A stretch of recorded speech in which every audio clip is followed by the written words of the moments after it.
Well, good morning. Very appreciative today, and I hope all those who are solidified in their minds and hearts by their knowledge of God and the relationship that we have with Him. What a privilege it is to call God our Father, to know that He is with us, that has principles and standards for us to rely on and depend on, that His truth is secure and real and the best reference point in terms of just how we perceive the world, how we act, how we orient our thoughts and our behavior, and just how crucial that is in just the troubled times we find ourselves in. And kind of exciting things happening here at the church. It's really been a different week than it has been than over the past couple of months. Having more people here on a Sunday morning was great. And so remember that if you want to be here, if you were here last Sunday, realize we're thinking like you're kind of in. You don't have to keep contacting us to tell us you're going to be here. But if you're not going to be here, let us know that you're not going to be here, just so we're aware of what space is opening up.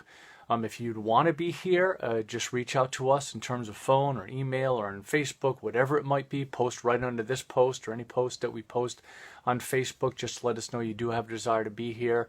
I think everyone that was here would recognize just how easy it was with that 25% capacity to accommodate all the people here and safe social distancing and so on and so forth.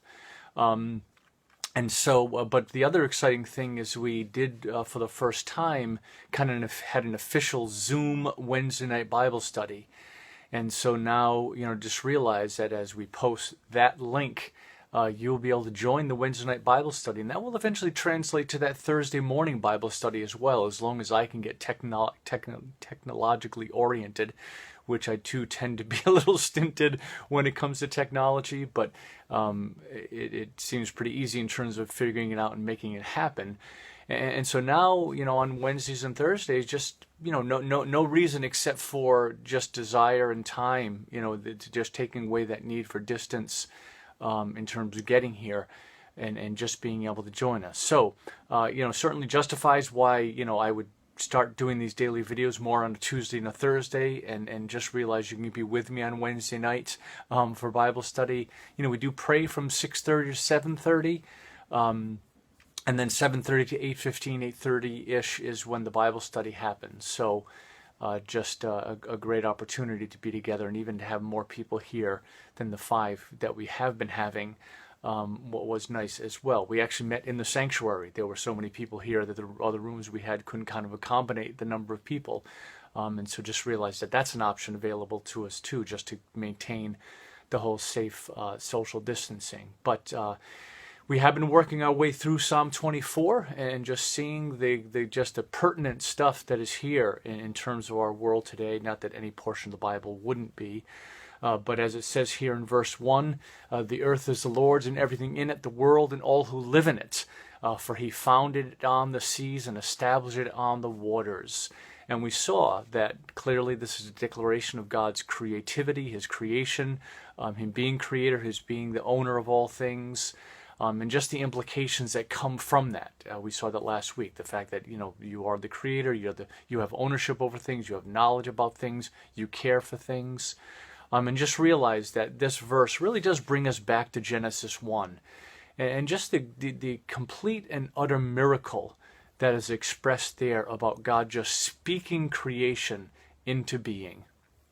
When we think about all the different dynamics that needed to be happening as God was saying these things in Genesis 1, when we recognize the complexity of creation, the molecules, the chemicals, the interactions, the compounds, all the things that needed to happen. I do believe that God just spoke it and it happened. But behind the scenes, in terms of what God was doing to orchestrate that in his power, his creativity, his knowledge, so on and so forth, when we just observe the clear complexity and creativity that's in creation, it's just astounding. And really to recognize that there's really no way that it could come by accident. There's no way that the more and more we discover things, the more and more we investigate things, the more and more we see this complexity. And you break things down, it's just more complex. You break things down, it's just more complex. And I just think that that is the indication of God's infinity, God's complete sovereignty over all things, and just His beauty and majesty.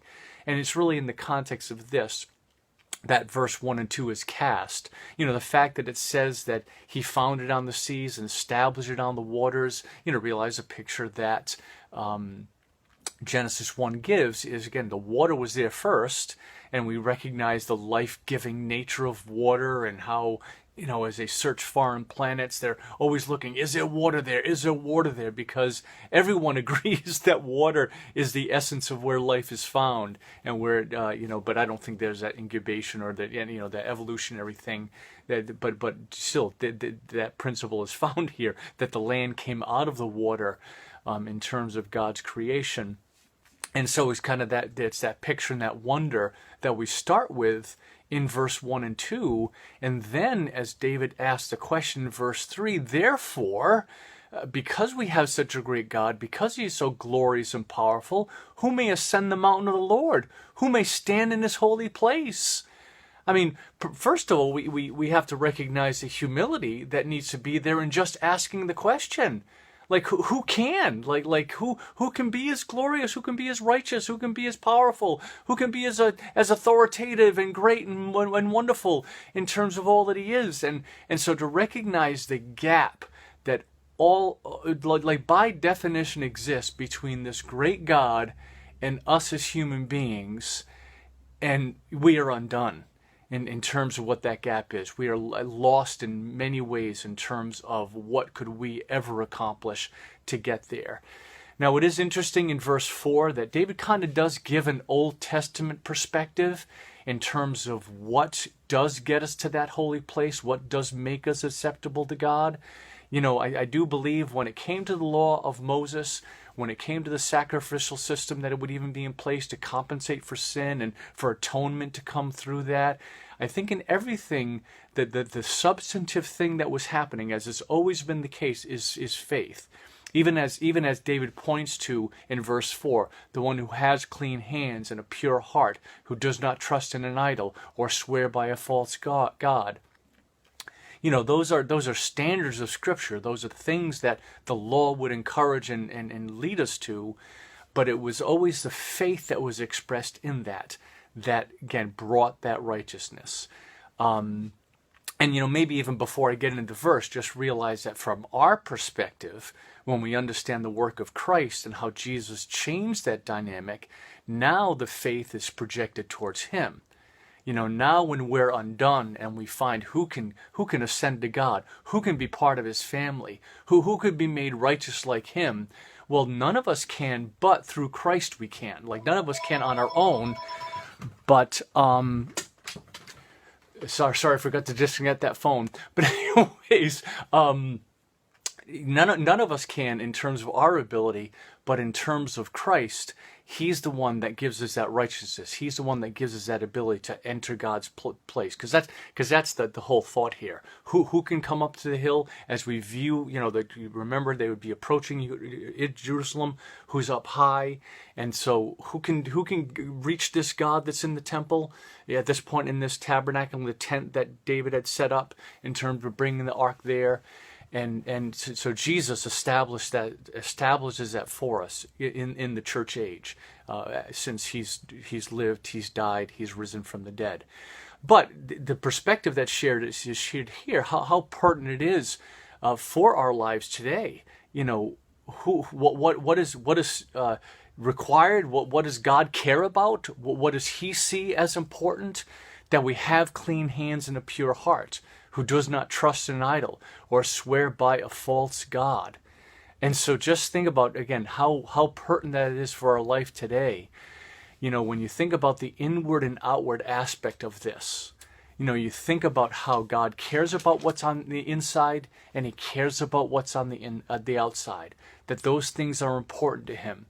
As we claim His name, as we orient ourselves to His authority, we have to make sure, like, there's no place for us to talk about unjust things or hateful things or mean things and claim that along with the name of God.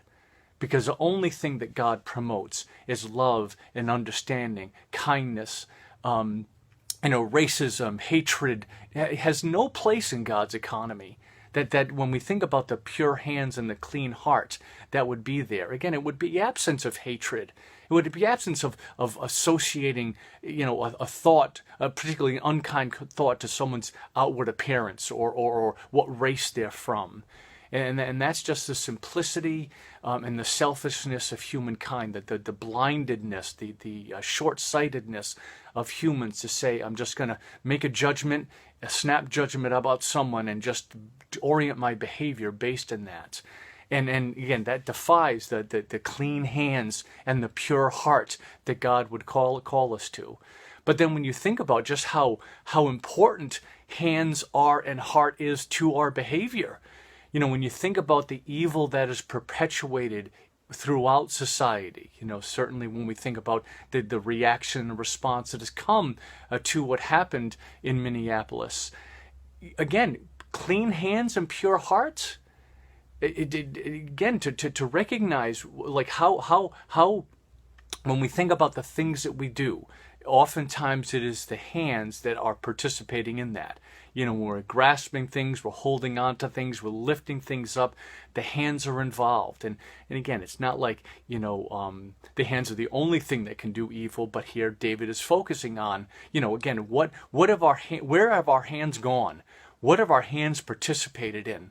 And when we think about, again, what God condones, what God accepts, what God reinforces in terms of who he is, again, it's our hands doing things that are good, doing things that are clean, and righteous, in following the truth that God has. But then to recognize behind the hands are the heart, and the heart is the place where intention comes. The heart is the place where perspective comes. And how often it is that the perspective that we have in our hearts, the things that we have learned, have embraced, that we've been raised in, how they automatically come out in behavior. That oftentimes when we think about what the hands are doing, the backdrop of that is the heart. And so if the hands are going to be clean, the heart has to be pure. And we have to recognize even that, how important it is for God to transform our hearts, for even as we look on Sunday, for our minds to be renewed, for us to guard our hearts because of the fact that it is the wellspring of life. It is the place that all we would think and do and say flows from our heart. And so that has to be pure. But again, what is God saying? What is David saying about God? Those are the things that God condones. Those are the things that he accepts. Now, it's so important to recognize, as we speak these words, like what authority do you feel they have over your life? We can't expect that an unbeliever would recognize the authority that it has over their life. I mean, they should. They should understand that. They should understand, again, here's this Creator God that is now saying, who can come to me? Well, it's clean hands and pure hearts. It's not worshiping a false God. It's not laying down before idols, but it's worshiping him and understanding him. We are always better when we orient our life to him, and part of our mission as far as being believers is reaching out to the world. But we can't expect that unbelievers would recognize that authority. But we have to recognize that as we recognize who God is, and we recognize his right to speak into our lives and even set a standard to say, who can approach me? You got to have clean hands, and you got to have a pure heart. And like I said before, it's one thing to say, I'm an unbeliever, I don't care about God, he has no authority over my life. That's one thing, but to say that you are of God, and God now somehow condones something that is inconsistent with having clean hands and a pure heart, that's the bigger problem. where all of a sudden you say, well, no, God justifies this hatred I have. God justifies and condones this racism I have. Yeah, like, how dare you?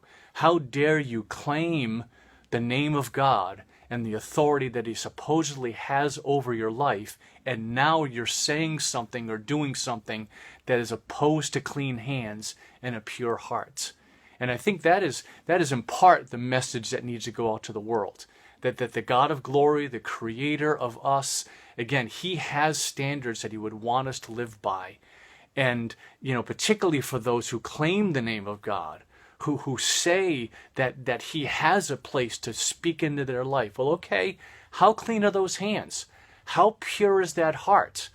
And even though we might, again, it's not, it's Jesus, it's a forgiveness that comes from him, it's a righteousness that comes from him that we have as believers, but that does not erase this standard. That doesn't erase the, what God approves, what he condones, what he says is right and correct.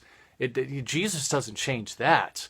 And so when we think about what Jesus would be producing in our life, what Jesus would be, what the Spirit, rather, would be producing in our life, it's going to be stuff that's consistent with clean hands and pure hearts. And again, how pertinent it is to our world today, regardless of what authority is doing and what they're orchestrating, or what they're doing in that are under authority and what they're perpetrating.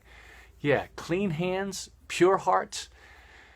I think, again, that God can speak to our world today, even for a scripture that was written thousands and thousands of years ago, because in many ways, people don't change. The world may change, we may become technologically wise and whatever, but people don't change.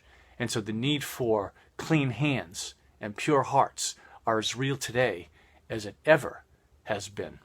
Amen. God bless you.